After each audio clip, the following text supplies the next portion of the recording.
Kok kira di kok.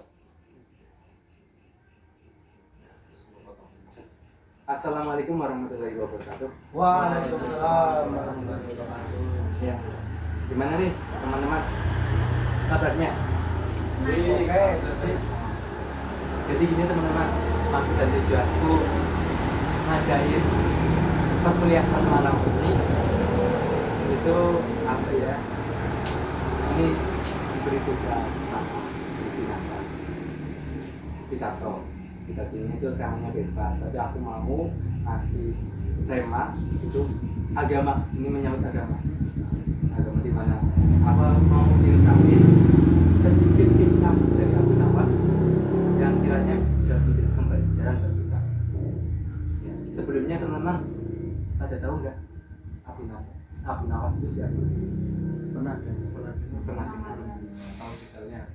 Jadi gini, Abu Nawas itu yaitu sosok penyair yang kontroversial.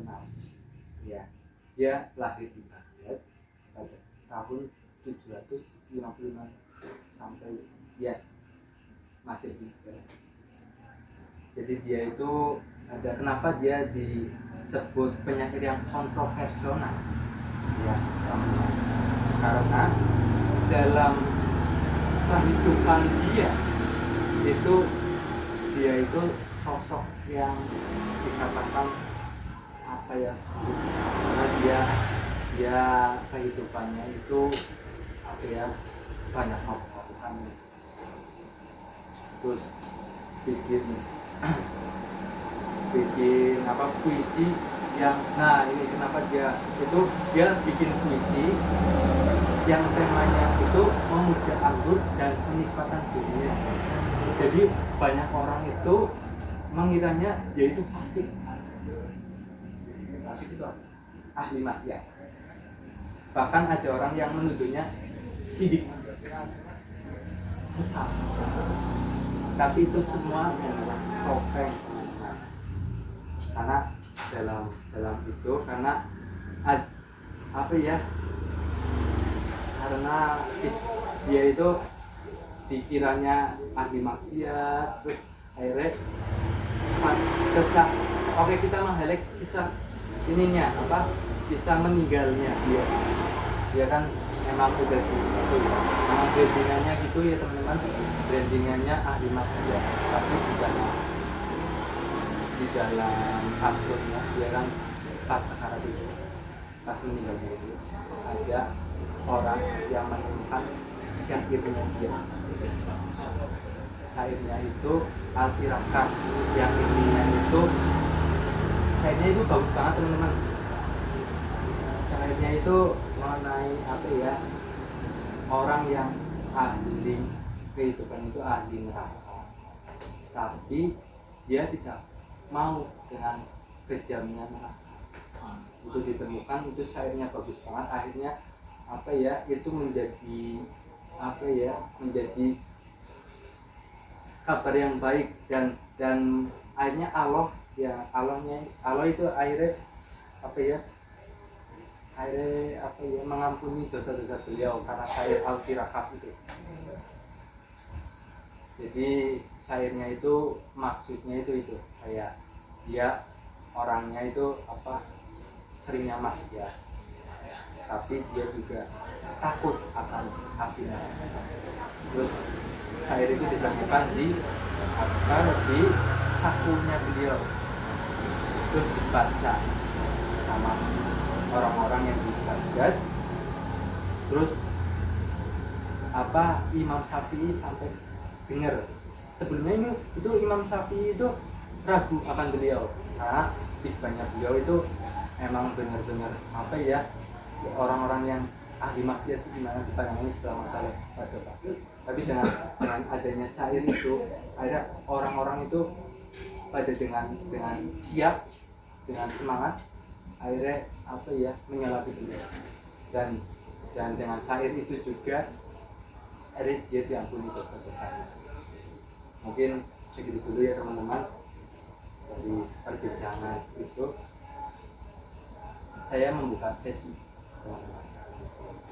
tanggapan, feedback dari kisah itu kisah dengan sapi dengan sapinya yang dia itu mabuk-mabukan, tapi mabuk-mabukan itu adalah simbol dimana simbol dia bukan mabuk dunia tapi mabuk kerinduan Allah. Itu aku ngasih waktu buat teman-teman feedbacknya. Saya itu apa? Monggo.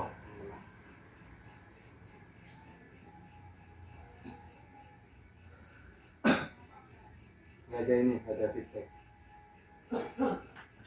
Ada, monggo Mas Faisal. Tadi kan dinyatakan bahwa Allah mengampuni dosanya. Iya. Karena dia mengulangi sebuah syair ya. Ya, syair. Terus atas alasan apa dia diampuni oleh Tuhan. Karena dan siapa yang bilang di situ? oke, terima kasih. Ya. Pertanyaannya sungguh Terlalu menarik. sulit atau Enggak, saya mau jawab. ya? Jadi kenapa dengan syair itu dengan gampangnya ya, Ya. dengan gampangnya dia akhirnya masuk surganya Allah, karena dia dengan syairnya dia akhirnya Allah itu tertarik dengan syair itu, karena syair itu begitu dahsyatnya ya, karena yang berbunyi ini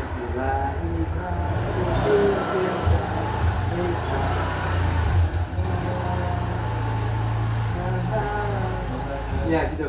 Jadi intinya itu dia itu apa ya, dia itu pemabuk lah, dia itu ahli maksiat, dia itu nggak mau adanya neraka, tapi dia juga takut dengan api neraka, tapi dia dengan ampunannya, dia mengharap ampunannya Allah untuk mengampuni dia itu sadar dia itu apa ya, dia itu berbuat dosa lah, tapi dia sadar perbuatannya, terus dia dengan kerendahan hatinya dia mohon ampun. Kan kebanyakan kan orang itu sombong, nah, dia tahu kan seburuk-buruknya orang malah jatuhnya yang sombong itu, dia itu dosa, tapi dia tahu dosanya dia menyadari dosanya dia memberi ampunan, dia meminta ampunan kepada Allah. Tapi kalau sombong itu jatuhnya gini, kalau sombong dia merasa benar, dia mungkin sholatnya kencang, dia jauh dari dosa-dosanya Allah, tapi dia merasa sombong paling tinggi, dia nggak ada dosanya, padahal Allah kan padahal kita itu makhluk yang lemah. Kalau sombong kan dia merasa tinggi ya, dia aku merasa benar, tapi kalau dia tidak menyadari akan kesalahannya. Tapi kalau kisahnya Abu Nawas itu dia menyadari atas kesalahannya, dia merendahkan hatinya dan meminta ampunan Allah. Itu yang membuat Allah itu tertarik dengan beliau. Akhirnya dia dengan mudahnya, dengan syairnya dia hanya masuk surga.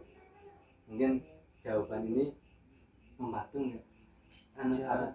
Cukup membantu. Puas tidak, Mas Faisal? Ya, terima kasih.